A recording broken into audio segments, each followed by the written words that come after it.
Breaking news आपण बुलेटिनची सुरुवात करूया। सत्ता संघर्षावरील आजची सुनावणी संपलेली आहे। उद्या सकाळी 11 वाजता पुन्हा एकदा सुनावणीला सुरुवात होणार आहे। ही आत्ताची महत्त्वाची मोठी बातमी आपण पाहतो। सत्ता संघर्षावरील आजची सुनावणी संपली असून उद्या सकाळी 11 वाजता पुन्हा एकदा सुनावणीला सुरुवात होईल। आज शिंदेंच्या वतीने त्यांच्या वकिलांनी घटनापीठासमोर अनेक महत्त्वाचे मुद्दे मांडले। या सगळ्या मुद्द्यांवर आता घटनापीठाकडून नेमका काय विचार केला जातो हे देखील पाहणं महत्त्वाचं ठरणार आहे। आता उद्या सकाळी 11 वाजता पुन्हा एकदा सुनावणीला सुरुवात होईल। या वेळेला युक्तिवाद नेमका कशा पद्धतीने केला जातो हे देखील पाहणं महत्त्वाचं ठरेल। आजच्या सत्ता संघर्षा संदर्भातल्या सुनावणीमध्ये शिंदेंच्या वकिलांकडून अनेक महत्त्वाचे मुद्दे मांडले गेलेले होते। अधिक माहिती या संदर्भातली आपण जाणून घेणार आहोत। आपले नवी दिल्लीचे प्रतिनिधी प्रशांत लीला रामदास सध्या आपल्या सोबत आहेत। प्रशांत, आजची सुनावणी संपली आहे। उद्या 11 वाजता पुन्हा एकदा सकाळी सुनावणीला सुरुवात होईल। प्रशांत, काय सांगता येईल याबद्दल? बरोबर, या आठवड्यामधला दुसरा दिवस सुद्धा आजच्या दुसऱ्या दिवशी सुनावणी संपली आहे। उद्या शेवटचा दिवस असण्याची शक्यता आहे। उद्या तिसऱ्या दिवसाची सुनावणी असेल, सकाळी 11 वाजता सुरू होईल। महत्त्वाचं म्हणजे जर आजची सुनावणी संपली, आज दिवसभर अनेक महत्त्वाचा युक्तिवाद झालेला आहे। अनेक दावे प्रतिदावे करण्यात आलेले आहे आणि अशी अफलातून दावे देखील करण्यात आलेले आहेत, ज्यातून ही जी सुनावणी जी आहे, सुनावणीची दिशा देखील बदलण्याची दिशा आहे। आणि एकीकडे दावा केला आला आहे की मुख्य प्रतोद आमचाच आहे, राजकीय पक्ष आणि विधिमंडळ पक्ष हा आमचाच आहे, त्यामुळे शिवसेनाच आमची आहे आणि राजकीय पक्ष हा वेगळा नसतो, विधिमंडळ पक्षाला महत्त्व असतं। असे अनेक मुद्दे आहेत जे आज दिवसभर साधारणतः 4 तास यावरती सुनावणी झालेली आहे।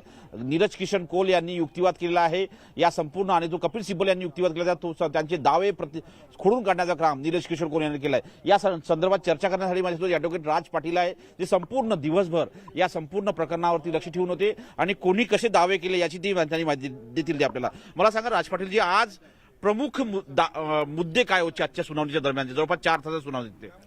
त्यात सगळ्यात सुरुवातीला एकनाथ शिंदे गटाकडून जी आर्ग्युमेंट झाली त्यात प्रामुख्यानं पहिल्यांदा विधानसभा अध्यक्षांच्या अधिकारासंदर्भात त्यांनी ते 3 जे घटनात्मक बॉडीज आहे त्यावर भाष्य केलं। त्यात पहिल्यांदा विधानसभा अध्यक्ष, माननीय राज्यपाल आणि इलेक्शन कमिशनच्या संदर्भात त्यांनी आर्ग्युमेंट केली। पहिल्यांदा त्यांनी ज्यावेळेस डिस्क्वालिफिकेशनची नोटीस आली तेव्हापासून ते आतापर्यंत जो डेट आणि इव्हेंट म्हणजे घटनाक्रम निश्चित केला आणि डेट वाईज आणि घटना वाईज माननीय न्यायालयासमोर त्यांनी आर्ग्युमेंट केली। त्यात अनेक बाबी आहेत, त्यात विधिमंडळ पक्षाच्या आणि राजकीय पक्षाचं अधिकार क्षेत्र आणि त्यांनी विषेद केले। त्याचबरोबर पक्ष प्रतोदासंदर्भात सुद्धा त्यांनी आर्ग्युमेंट केली, विधिमंडळ पक्षाच्या लीडरविषयी सुद्धा आर्ग्युमेंट केली आणि इलेक्शन कमिशनचा जो आलेला निकाल आहे पॅरा 15 नुसार त्यात सुद्धा त्यांनी आर्ग्युमेंट केली। म्हणजे एकनाथ शिंदे यांच्या बाजूने जो निर्णय लागलेला शिवसेनेच्या बाबतीतला तो सुद्धा त्यांनी मान्य न्यायालयासमोर ठेवला आणि त्यांनी हेही सांगितलं की 10व्या अनुसूची आम्हाला लागू होत नाही, आम्ही 10व्या अनुसूचीचा कोणताही भंग केला नसल्या कारणाने आता त्यावर त्यांनी हे भाष्य केलं की आम्ही अंतर्गत पक्षातला हा वाद होता, त्यांनी फक्त एक गट बाजूला पडला, त्यांना महाविकास सरकार जे स्थापन झालं ते त्यांची भूमिका त्यांनी बदलून जे प्री पोल अलायन्स झालं होतं भारतीय जनता पार्टीसोबत, जी युती झाली होती 2019ला, तसं त्या अलायन्सवर निवडून येऊन महाविकास आघाडी सरकार स्थापन झालं आणि उद्धव ठाकरे हे मुख्यमंत्री बनले। त्यानंतर 2.5 वर्ष ते सरकार चाललं। त्याच म्हणजे महाविकासला विरोध म्हणून त्यांनी भूमिका वेगळी घेऊन त्यांनी एक महत्त्वाचे मुद्दे आज दिवसभर मांडलेले आहेत आणि साधारणतः उद्या सकाळी पुन्हा 11 वाजता सुनावणी सुरू होईल। पण महत्त्वाचं म्हणजे जर बघितलं आजच्या या सुनावणीच्या दरम्यान अनेक अशा प्रकारचे युक्तिवाद करण्यात आलेले आहे, जे काल जे करण्यात आलेले युक्तिवाद आणि आज करण्यात आलेले युक्तिवाद या दोघांमध्येही वेगवेगळा फरक जाणवतोय। त्यामुळे त्या उद्याचा युक्तिवाद कसा असणार आहे आणि महत्त्वाचं म्हणजे जर बघितलं यावरून आता उद्याची दिशा निश्चित होण्याची शक्यता आहे। उद्या नेमका काय युक्तिवाद केला जातो हे पाहणं महत्त्वाचं आहे। प्रशांत, धन्यवाद आपण जी माहिती दिली त्याबद्दल। पुढची बातमी बघूया। केंद्रीय रेल्वे राज्यमंत्री हे नेहमीच त्यांच्या भाषणाच्या अनोख्या शैलीमुळे चर्चेत असतात। रावसाहेब दानवे ज्या वेळेला भाषणामध्ये त्यांच्या खास शैलीत किस्से सांगतात तेव्हा उपस्थितांमध्ये एकच हशा पिकत असतो। मात्र जालन्यात आज चक्क उलटाच प्रकार पाहायला मिळालाय। रावसाहेब दानवे यांचं भाषण सुरू असताना कार्यकर्त्यावर दानवे चांगलेच संतापले। जालन्यात प्रधानमंत्री स्वनिधी कर्ज योजनेचा कर्ज वितरणाचा कार्यक्रम सुरू होता। यावेळेला दानवे या योजनेचं महत्त्व लाभार्थ्यांना समजावून सांगत होते, मात्र त्यामध्ये एक जण हसत असल्याचं दानवेंच्या लक्षात आलं। यावेळेला चालू भाषणात दानवेंनी त्याला हसण्याचा जाब विचारला आणि त्यावर दानवे चांगलेच संतापले आणि संतापून त्या कार्यकर्त्याला उठून जाण्याचंही त्यांनी सांगितलं।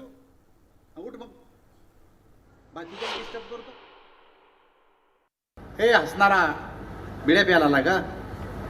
मी काय बोलतो? तू लाभधारक आहे का?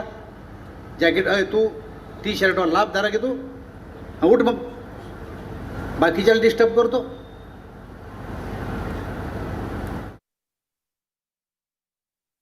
हे हसणारा बिड्या प्यायला आला का? मी काय बोलतो? तू लाभधारक आहे का? जॅकेट तू टी शर्टवर लाभधारक आहे तू? उठ मग, बाकीच्याला डिस्टर्ब करतो।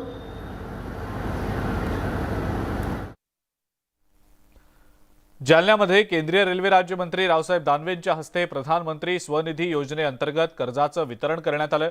कोरोनानंतर छोटे व्यवसाय करणारे नागरिक हतबल झालेले होते, त्यामुळे त्यांना उभारी देण्यासाठी पंतप्रधान नरेंद्र मोदींनी प्रधानमंत्री स्वनिधी कर्ज योजना सुरू केली। त्यानुसार जालन्यामध्ये 4000 लाभार्थ्यांच्या खात्यात थेट 5 कोटी रुपयांपेक्षाही जास्त कर्जाचं वाटप करण्यात आलं। यावेळेला स्वतः मंत्री रावसाहेब दानवे यांनी लाभार्थ्यांना चेक देत त्यांचं कर्ज वितरित केलंय।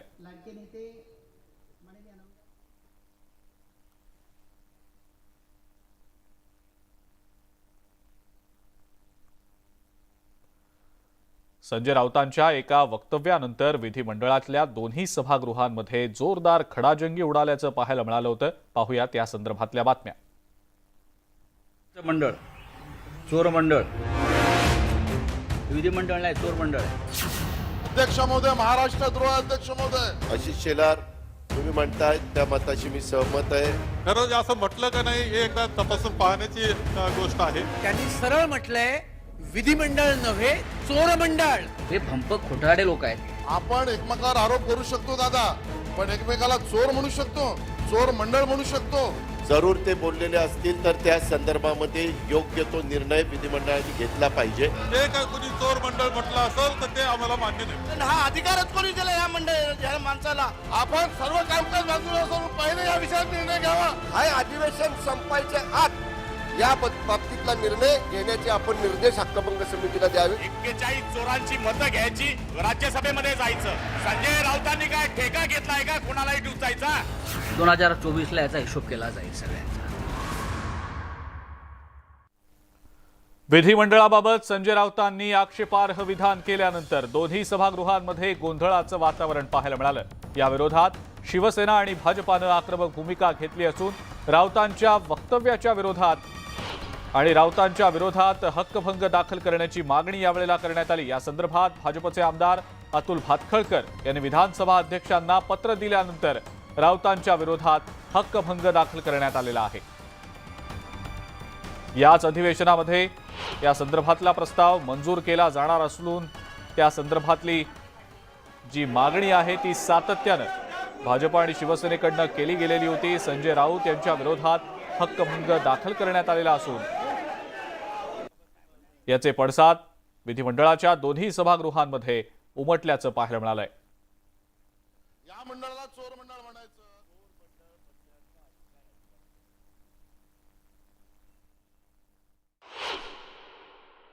ही जी बनावट शिवसेना आहे, डुप्लिकेट चोरांचं मंडळ, चोर मंडळ, विधिमंडळ नाही चोर मंडळ आहे। त्याने आम्हाला पदावरून काढलं तरी आम्ही का पक्ष सोडणार आहोत का? अशी अनेक पदं आम्हाला पक्षाने दिली, बाळासाहेब ठाकरे आणि उद्धवजींनी दिली, की आम्ही वळून टाकतो पक्षासाठी। आम्ही लफंगे नाही आहोत। पदं गेली, पदं परत येतील, आमचा पक्ष महत्वाचा आहे। विधिमंडळामध्ये गेले, त्याने सरकार स्थापन केलं आणि आमच्यावरती हल्ले करतायत।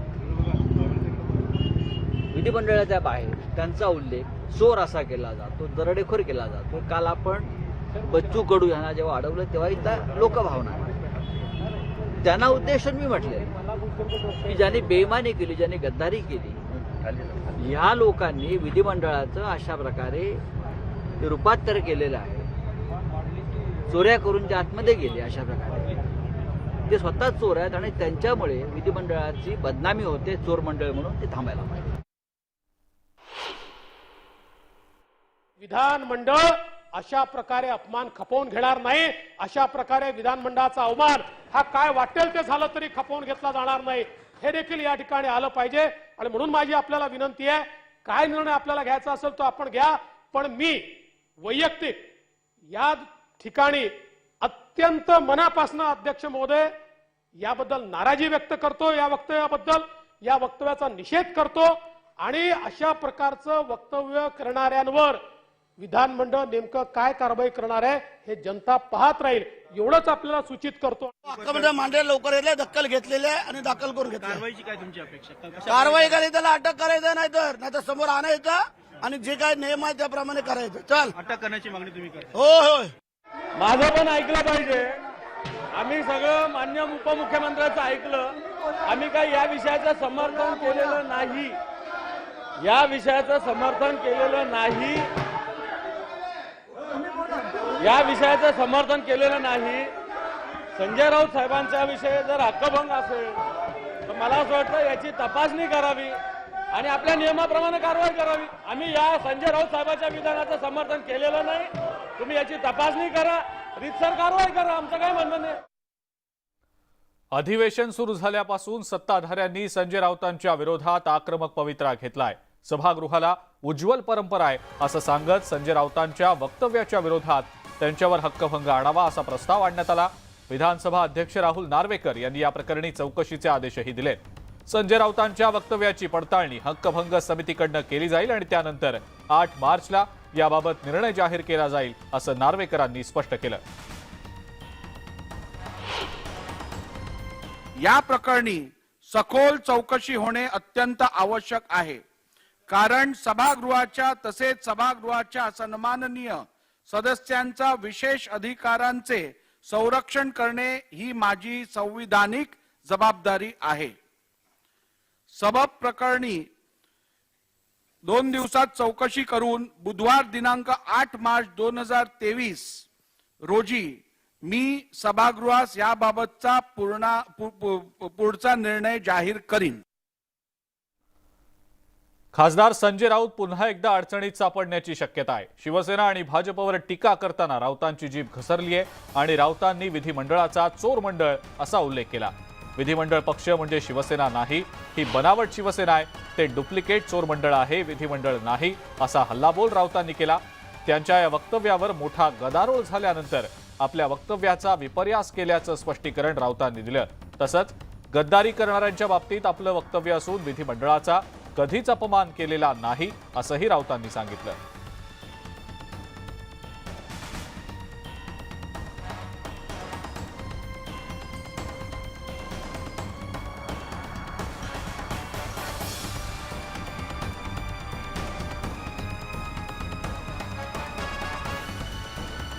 संजय राऊत यांनी हे अत्यंत धक्कादायक असं वक्तव्य केल्यानंतर त्याचे पडसाद विधिमंडळाच्या दोन्ही सभागृहांमध्ये उमटल्याचं पाहायला मिळालं. मात्र मोठा गदारोळ झाल्यानंतर राऊतांनी आपल्या वक्तव्याचा विपर्यास करण्यात आल्याचं म्हटलंय. विधिमंडळाला चोरमंडळ म्हणणाऱ्या राऊतांना रामदास आठवलेंनी त्यांच्या स्टाईलमध्ये उत्तर दिलंय. कोण चोर आहे, कोण जेलमध्ये जाऊन आलंय ते सगळ्यांना माहिती आहे असं म्हणताना केंद्रीय मंत्री रामदास आठवले यांनी एक शीघ्र कविता सुद्धा केली. हे 40 जण नाहीत चोर, संजय राऊतनी करू नये शोर, अशी कविता त्यांनी केली आहे.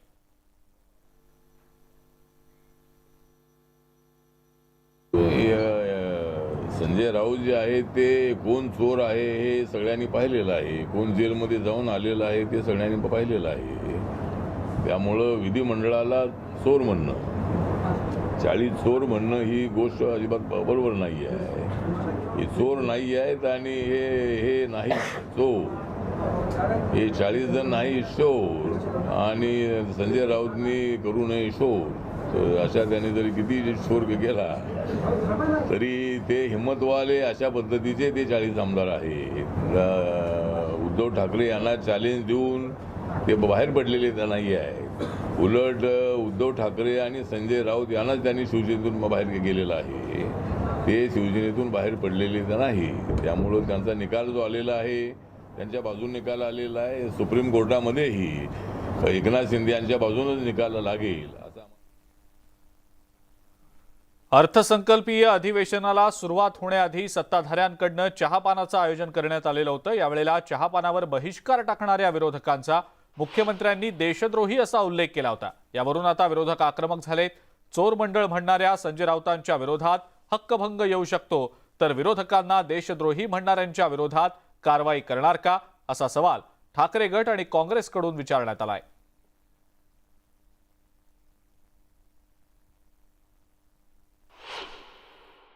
की जे त्यांचे मंत्री जेलमध्ये गेले, हसीना पारकर दाऊदची बहीण, तिला चेक दिलेले ते ज्यांनी देशद्रोह केला त्याचा राजीनामा पण घेण्याची हिंमत नाही दाखवली.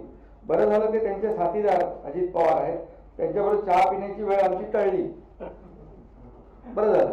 म्हणजे महाराष्ट्रद्रोह मोठा आहे का देशद्रोह मोठा आहे? माननीय अध्यक्षांनी आमच्या हक्काचं देखील रक्षण करायला पाहिजे. विरोधी पक्षाला देशद्रोही म्हटलेलं माननीय अध्यक्ष महोदय आपण कसं काय सहन करता, असा प्रश्न मला विचारायचा होता. परंतु मला हात वरती करून देखील विधिमंडळाला बोलायची संधी दिली नाही. आणि त्यामुळे लोकशाहीचा चौथा स्तंभ म्हणून मी माझ्या भावना ज्या आहेत त्या महाराष्ट्राच्या जनतेपर्यंत पोहोचाव्यात म्हणून या ठिकाणी पुन्हा एकदा तो उच्चार करतोय की विरोधी पक्षाला देशद्रोही म्हटल्यानंतर माननीय विधिमंडळाचे अध्यक्ष महोदय आपण हे कसं सहन करता, हा देखील या विधिमंडळाच्या सर्व सदस्यांचा अपमान आहे. खरं असं म्हटलं का नाही हे एकदा तपासून जसं अजितदादा म्हटले त्यावर तपासून पाहण्याची गोष्ट आहे.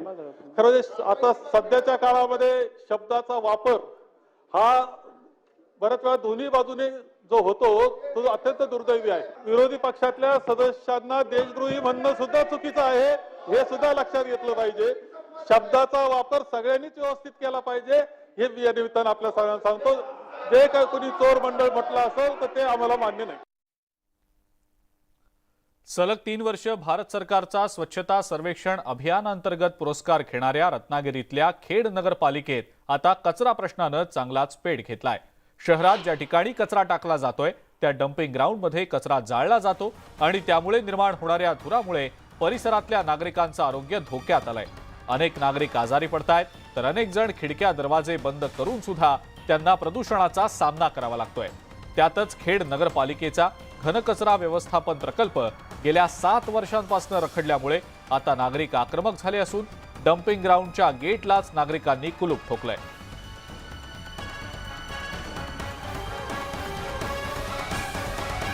ह्या खेड शहरामध्ये ह्या ज्या कचऱ्यावरती जी प्रक्रिया करायला पाहिजे ती अजूनपर्यंत नगरपालिका प्रशासनाने केलेली नाही. एक मशीन इथं फक्त आणून ठेवलेलं आहे, तर ते पण ते अर्ध्यावस्थेमध्ये आहे. थोडंसं चालू केलं गेलं, नंतर परत पूर्ण बंद करून टाकले. आमचं म्हणणं आहे की हे कचरा इथं टाकू नका आणि कचरा टाकून पेटवतात, हा आम्हाला त्रास होतो. माझा स्वतः अनुभव आहे. मला आज 4 दिवस भरता येत नाही आहे. डॉक्टरकडे गेले होते? डॉक्टरकडे काल जाऊन आलो. ते म्हटले इन्फेक्शन झालं तुम्हाला या धुरामुळे. वेळोवेळी सीओनं निवेदन दिली, मुख्याधिकाऱ्यांना सांगितलं आम्ही की बा 1 महिन्यात तुम्ही हा जो धूर पेटवताय किंवा जो कचरा जाळताय तो बंद करा. त्या धुरामुळं आणि त्या जे परिसरात वातावरण होतं संध्याकाळी 7 नंतर रात्री सकाळी 7 वाजेपर्यंत त्याच्यानी सर्वांना घशाला त्रास झालेला आहे, डायरियाची साथ चालू झालेली आहे. तरीसुद्धा सीओ नगरपालिकेचं प्रशासन मूग गिळून गप्प आहे. आणि या सगळ्या महत्त्वाच्या बातम्यांसोबतच मुद्दा महाराष्ट्राचा मध्ये आता वेळ झाली आहे इथंच थांबण्याची. ताज्या बातम्या आणि अपडेटसाठी बघत राहा फक्त न्यूज 18 लोकमत.